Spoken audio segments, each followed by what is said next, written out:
ध्वनि क्यों की जाती है आपको मालूम है? शंख तो बजाए जा रहे हो, शंख ध्वनि क्यों की जाती है? वायुमंडल में दो प्रकार की ऊर्जा है, एक पॉजिटिव और एक निगेटिव, एक सकारात्मक और एक नकारात्मक। शंख ध्वनि करने से और हवन करने से नकारात्मक ऊर्जा नष्ट हो जाती है और सकारात्मक ऊर्जा का प्रवाह होता है। जहाँ सकारात्मक ऊर्जा होती है वहाँ भगवान निवास करते हैं और जहाँ नकारात्मक ऊर्जा होती है वहाँ भगवान निवास नहीं करते। ठीक है, इसलिए शंख ध्वनि की जाती है। और शंख 14 रत्नों में एक रत्न है। समुद्र मंथन हुआ था, 14 रत्न निकले थे, शंख भी निकला। ठीक है ना। आगे हम कथा को बढ़ाते हैं, इसको नहीं बढ़ाएंगे। दूसरी अध्याय में सूत जी बतला रहे हैं, पुनरग्रे प्रवक्ष्यामि सुरुद्धम मुनिसुप्तमाः पुराचोलका मुखो नाम निपश्चाचिन महिमति कश्चित काशी पुरे रम्य हासित ज्योति निर्धिना। मतलब प्राचीन काल की बात है, काशी नाम की एक नगरी है जिसको आज वाराणसी या बनारस बोलते हैं। उस नगरी में शतानंद नाम के एक अत्यंत निर्धन ब्राह्मण निवास करते थे। वे पंडित जी अपनी जीविका को भिक्षाटन करके चलाया करते थे। उनकी दीन दशा को देख करके एक दिन दीनानाथ को दया आ गई। भगवान का नाम क्या है? दीनानाथ। भगवान का नाम अमीरानाथ नहीं है, दीनानाथ है। अगर मीरानाथ ना होता तो अंबानी के यहाँ कैद हो जाते। दीनानाथ नाम है, इसलिए बड़े आराम से आप भी कथा सुन ले रहे हो। तो एक दिन दीनानाथ को दया आ गई और एक वृद्ध ब्राह्मण का रूप धारण करके प्रकट हो गए उस ब्राह्मण के सामने और कहने लगे, हे ब्राह्मण देवता, भिक्षा क्यों मांगा करते हो? खेती किसानी कर लो, बिजनेस व्यापार कर लो, नौकरी कर लो, लेकिन भिक्षा मांगना बंद कर दो, क्योंकि भिक्षा मांगना बड़ा ही निंदनीय कर्म है। उत्तम खेती, मध्यम बाल, अधम चाकरी, भीख निदान। तो भिक्षा मांगना अत्यंत निंदनीय कर्म है। आप ब्राह्मण हो, आपको शोभा नहीं देता भिक्षा मांगना। उस ब्राह्मण ने कहा शतानंद ने कि महाराज बात आप सच कह रहे हो। खेती किसानी करने के लिए जमीन जायदाद होना बहुत आवश्यक है। व्यापार करने के लिए मोटी पूंजी होना आवश्यक है। नौकरी में तो महाराज हम अगड़ी जाति से आते हैं। भले हम कितने भी गरीब हो, लेकिन जाति में हमारे नाम के सामने तो ब्राह्मण लिखा हुआ है ना। हम धनवान कौम में आते हैं, भले हमारे घर में भोजन को न हो। तब इसीलिए महाराज नौकरी तो संभव नहीं है और जमीन जायदाद है नहीं, खेती भी संभव नहीं है, और न मोटी पूंजी है कि व्यापार ही संभव हो सके। भगवान ने पूछा, बताइए महाराज आप करते क्या हो? जितना जो है भिक्षा मांग करके जो ले जाते हो उसमें से कितना बचाते हो, कितना खाते हो? महाराज ने कहा, देखिए महाराज, हमारे घर में संचय व्यवस्था बिल्कुल नहीं है। हम दिन भर में जितना मांग करके ले जाते हैं, शाम को पूरा कुटुंब इकट्ठा करके सफा चट कर देते हैं। मोहल्ला साफ रहता है, चूहे डंड मारते हैं, कुछ घर में मिलता नहीं। भगवान ने कहा ऐसा है, इसीलिए आप दुखी भी हो। आप जरा सोचिए, अगर कल आप बीमार हो जाओगे आपकी दवा कहाँ से होगी? जिस युग में आप रहते हैं उस युग के नियम का पालन करना बहुत आवश्यक होता है। आप कलयुग में हो ना, कलयुग का नियम क्या है? आपकी महीने की कमाई कितनी है यह आवश्यक नहीं है, आपकी महीने की बचत क्या है यह बहुत ज्यादा आवश्यक है।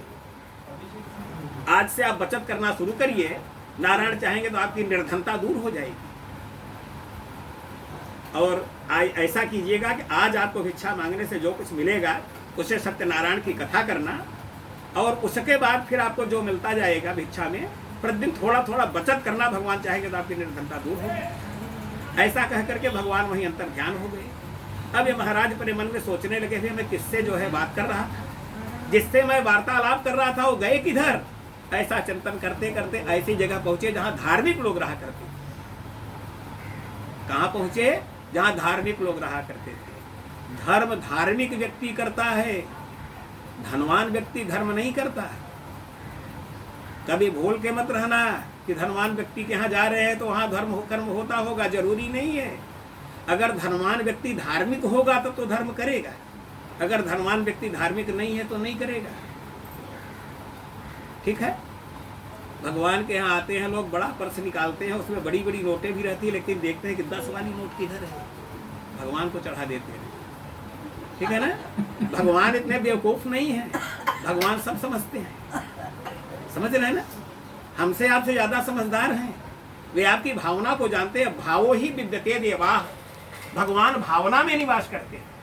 जैसी संकीर्ण हमारी भावना है उसी ढंग से संकीर्ण करके हमको भी दे देते हैं। कि जाओ तुम्हारी सत्यम भवतु ते वचः, ठीक है ना, तुम्हारी वाणी तुम्हारी भावना सत्य हो जाए। सत्यनारायण के दरबार में बैठे हैं तो यहाँ पर असत्य नहीं सोचना चाहिए, गलत नहीं सोचना चाहिए। तो ब्राह्मण देवता ऐसी जगह पहुंचे जहाँ धार्मिक लोग रहा करते थे। खुले हाथ से महाराज को भिक्षा दिया। उस दिन भगवान का दर्शन हो गया है। राम भय जब दाहिने सबही दाहिने ताहि, भगवान जिससे मिल जाए उसको तो सभी मिल जाएंगे। प्रचुर मात्रा में महाराज को भिक्षा मिली और वहीं से पूजन की सामग्री लेकर के अपने घर में आए, सत्यनारायण की कथा किए और अपने कुटुंबी जनों को बुला करके कहे कि आज से मैं भिक्षा मांग करके जो कुछ ले आऊंगा उसमें से आधा बचाया जाएगा और आधा खाया जाएगा। 50% बचत होनी शुरू हो गई उसी दिन से। अब कुछ दिनों के बाद वही महाराज धनवान हो गए। जब 50% बचत होना शुरू हो गया तो धनवान तो हो ही जाएंगे। एक दिन की बात है, पंडित जी अपने घर में पुनः सत्यनारायण की कथा कर रहे थे। उसी समय एक लकड़ी बेचने वाला लकड़हारा उधर से गुजर रहा था। लकड़हारे में और महाराज में मित्रता थी। ये लकड़ी बेच के वो गुजारा करता था, ये भिक्षा मांग के गुजारा करते थे। लकड़हारे ने मन में सोचा कि आज महाराज के गांव की तरफ से बाजार को लकड़ी बेचने चलता हूँ। महाराज से काफी दिनों से मुलाकात नहीं है, महाराज से मुलाकात भी करूंगा और लकड़ी बेचूंगा। एक रास्ते से दो कार्य। लकड़हारा लकड़ी का बोझा लेकर के महाराज के गांव में जब पहुंचता है तो जहां महाराज की झोपड़ी बनी थी वहां पहुंच करके देख रहा है तो सुंदर मकान बना हुआ था।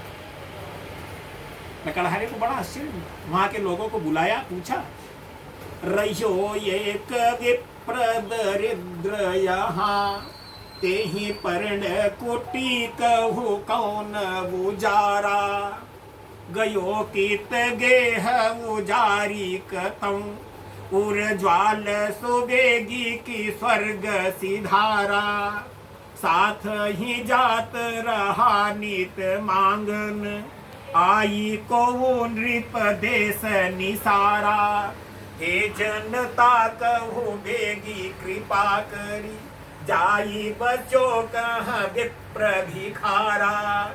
लोगों ने बतलाया शतानंद महाराज का ही मकान है। अब महाराज जी अटल बिहारी नहीं रह गए, महाराज जी गगन बिहारी हो गए। महाराज जी के दिन बदल गए, उनके अच्छे दिन आ गए।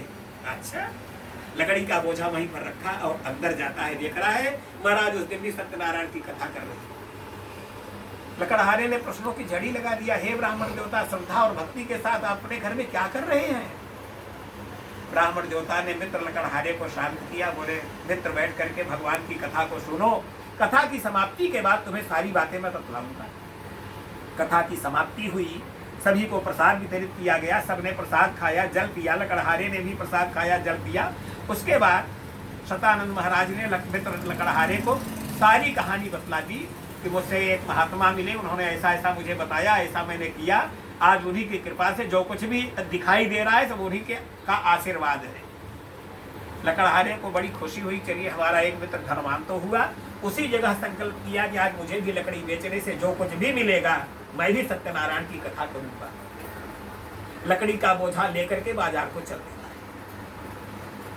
देखिए, असामयिक बरसात होनी शुरू हो गई। असामयिक बरसात में कोई सावधान नहीं रहता।